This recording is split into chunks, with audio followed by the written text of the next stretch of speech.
Berita terkini, kasus Rajapati ibu dan anak di Subang mendapat atensi Kapolri. Bareskrim pun ikut turun tangan. Namun sebelum lanjut membahas, jangan lupa like, subscribe, dan nyalakan lonceng notifikasinya agar kalian gak ketinggalan berita terbaru dari channel kami. Turunnya Badan Reserse Kriminal atau Bareskrim Mabes Polri untuk ikut mengurus kasus yang telah menewaskan yakni Tuti Suhartini 55 tahun dan Amalia Mustika Ratu 23 tahun pada hari Rabu 18 Agustus 2021 lalu. Kasus pembunuhan ibu dan anak di Subang tersebut menjadi kepedulian Kapolri. Bahkan dalam penyelidikan saksi Yosef dan Yoris Subang, pada hari Senin 13 September 2021, awak Bareskrim sudah ikut turun dan memeriksa untuk kedepannya. Bareskrim ikut membantu dalam kasus tersebut untuk memburu siapa pelaku dari pembunuhan ibu dan anak di Subang. Sehingga dalam waktu dekat ini diharapkan pelakunya segera tertangkap. Jadi untuk masalah kasus Subang, pembunuhan Subang sudah ada atensi dari pimpinan di pusat. Sehingga sekarang ada penguatan dalam membekuk pengungkapan kasus pembunuhan ini, tutur Kabid Humas Polda Jabar Kombes Erdi Asaniago. Erdi mengatakan, tim dari Bareskrim Mabes Polri tersebut nantinya akan membantu bila mana ada kesulitan dalam proses penyelidikan. Proses penyelidikan secara digital dan konvensional akan dibantu oleh Bareskrim Mabes Polri. Bukan dari Polda saja, bahkan dari Bareskrim Mabes Polri yang bisa membantu pengungkapan baik secara manual konvensional maupun digital.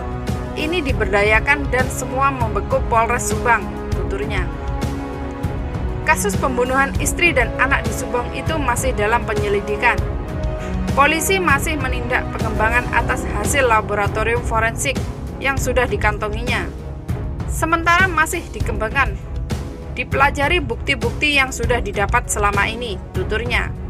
Sementara itu hasil dari pemeriksaan Yosef, Senin 13 September 2021, diketahui polisi menanyakan mengenai Yayasan Pendidikan Bina Prestasi Nasional di Kecamatan Serang Panjang, Kabupaten Subang.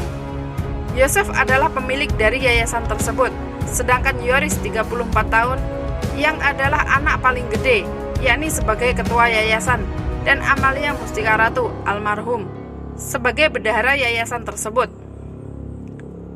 Rohman Hidayat, kuasa hukum Yosef, membuktikan memang ada pertanyaan mengenai yayasan. Menurut Rohman, penyidik dari Polres Subang hanya ingin meneliti mengenai aset yang dimiliki Yosef. Dalam penyelidikan tersebut, menurut Rohman Hidayat, kliennya Yosef ditanyai dengan 16 pertanyaan oleh penyidik polisi.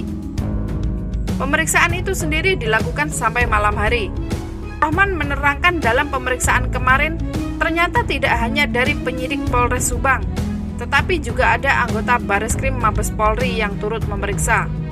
Saat di BAP, anggota Bareskrim juga ikut bertanya kepada Pak Yosef, ucap Rohman Hidayat. Awalnya mengenai masalah Yayasan Bina Prestasi Nasional setempat menjadi pusat perhatian. Saat anak sulung Tuti Suhartini 55 tahun, Yoris Raja Amanullah, sekaligus kakak dari Amalia Mustika Ratu 23 tahun membeberkan konflik di dalamnya. Terima kasih sudah menonton video kami. Sampai jumpa di video selanjutnya.